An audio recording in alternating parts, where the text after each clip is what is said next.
On the left side of the screen you have the toolbar, and in the toolbar you can find the zoom tool.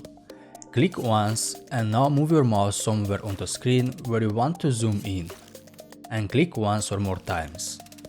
To zoom out, press Alt on your keyboard and click once or more times like you did previously.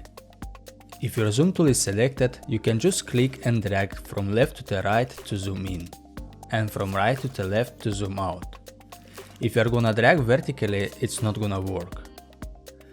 To make your canvas 100% fit to the screen, press Ctrl+0. Now select the Move tool, and if you have a mouse with a scroll wheel, then press Alt on your keyboard and move your scroll wheel forward to zoom in and backward to zoom out. You can also zoom in and out by using only the keyboard shortcuts.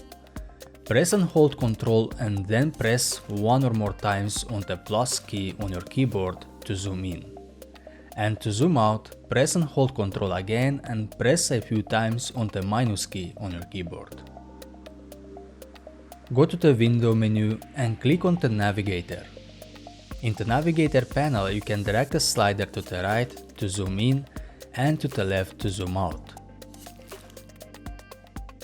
You can also use the red rectangle to navigate around.